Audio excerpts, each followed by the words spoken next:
देशभरात आज धुलीवंदनाचा सण मोठ्या उत्साहामध्ये साजरा होतोय।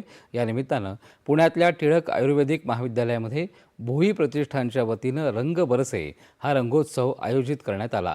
या कार्यक्रमाचं उद्घाटन खासदार मेधा कुलकर्णी यांनी केलं। हातात रंग घेऊन गणपती बाप्पा मोरयाच्या जयघोषामध्ये रंगारंग कार्यक्रमाची सुरुवात झाली।